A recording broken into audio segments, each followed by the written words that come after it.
All right, hey everyone, this is Jack, and welcome to your free update. So, we've been talking about gold for a while. It has a daily squeeze. Started to talk about this in the very beginning of May, whenever it was kind of showing a little bit more weakness, trading below 1800 temporarily. And you can see here on the right hand side, you can see a little bit more structure if you're talking about the last 2 weeks. What does it mean whenever we have a daily squeeze, and can we count on this to happen?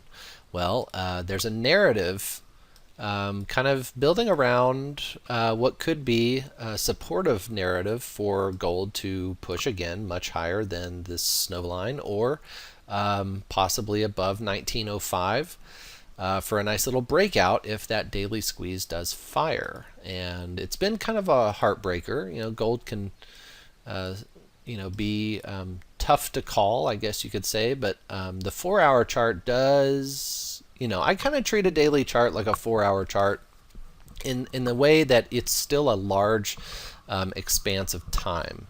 And if you have that squeeze starting to fire and the dollar index going higher, bonds acting accordingly, I think this story is going to continue. And if you look at bonds, that's continuing to look just horrible.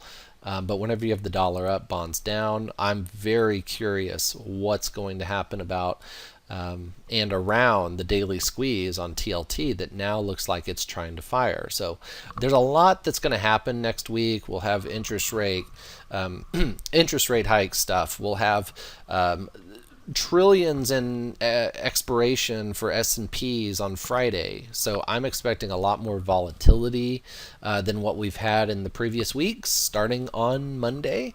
And therefore, this brings us back to gold and the S&Ps, which would be if we can get a pullback on gold, I am buying. And if you use options, then obviously you can do something on GLD. You can sell a at the money put credit spread, or you can buy some long calls with a tight leash. But you do have a lot going for you. You do have structure, and the chart looks pretty good. Same thing for crude, though I do realize that if you're long gold and trying to be long crude, it's a matter of timing. And so with crude, 115 or 116 for a pullback is buyable, and 116 1/4 certainly fits in there, and that would be a voodoo snow line. So as I'm doing this video, there's about an hour left in the market, and you've got a nice little bid here in the S&Ps, not really doing too much, still negative, everything's still pretty much down. We'll see how we end up. I think, if we hold 3,900, there's an argument for this bounce that I think we're seeing pretty clearly for next week.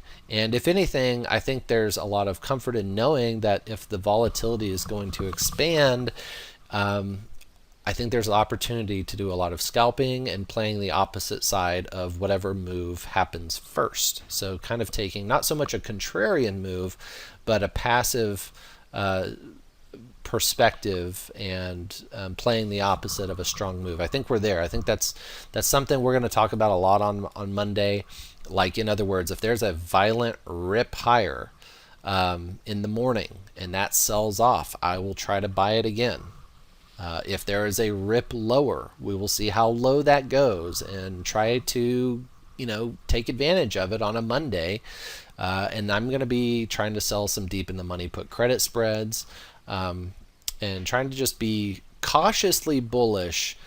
But there's a way to trade options, and y'all know you can define your risk in the front by selling a put credit spread or doing a debit spread.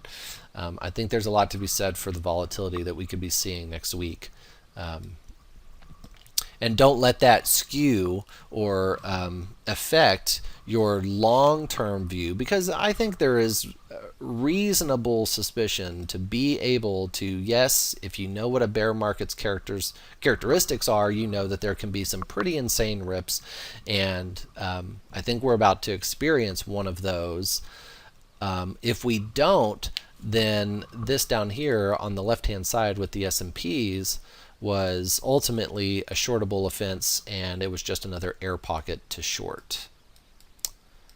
And then, then we're talking about 3,500 on the S&P. If we are below 3,850 on Monday, we will be talking about the extremes. We may not even have to talk about it for very long. This could fall apart, but are we pricing in the huge amount of dollars expiring next week on Friday right now, or is this just kind of a CPI reaction? And then also, what do we have next week that's a big deal? You've got Fed, and we'll see what happens there. And I think there's a lot to be said for maybe playing the bounce. That's what I'm going to try to do. And again, it's not really a contrarian move. It's more about playing the volatility that I really hope that we can get. So it'll be awesome to see. And then, if the Nasdaq and the S&P, if the markets in general kind of sell off on Monday, what does that mean for gold? Well, on days we've seen gold equities loosely correlated, both down. So I'm kind of interested to see if we get kind of this false pullback in gold, even though I do think we've already had it. I think we already achieved that earlier this morning. But if this comes back down one more time, we could be set for a nice little summer trade in gold, and ultimately breaking out and pushing above 1935 if the squeeze fires to the long side. So it's exciting to see. We're in a really interesting time where it's kind of tough to call a lot of tech trades and all that kind of stuff, but it is fun to follow the commodities, and I think there's a good opportunity here. So it's really fun to do this with y'all. And if you're new, welcome. We talk more about this stuff Monday mornings and Tuesdays. We cover this thoroughly, and I just can't wait to see how we open up, because either way, it'll give us a good picture or a good idea of how to place and strategize our trades for next week. And I'm thinking spreads and aggressively directional spreads to the upside in a inexpensive way. And to me, that's what trading is all about. It's fun, defined risk, and playing the other side. The side that does seem like we could, even though it doesn't mean a shift in market direction on the long term, a shift higher up to 4,100, it would be something I could easily entertain to start us off for the beginning of next week. But we will see. Certainly not dull, and again, just kind of taking a look at this one day at a time, because this market is completely different from even January and February. So it's always changing, and so we've had to, as traders, we've been challenged to kind of wake up and get out of the comfort zone that was 2020 and 2021. Here we are with inflation and a lot of other things happening. So why not focus on commodities, right? All right. We'll see you on Monday. Have a great weekend, and thanks for the time. We'll see you in the next update. Thanks for watching this video. If you've enjoyed the video, be sure to like and comment down below to help us out. Also, be sure to subscribe and click the bell icon so you can get notified when we release our next video. And if you want to watch us trade in real time using our own money, go to simplertrading.com to learn how to sign up. Good trading, and we'll see you in the next video.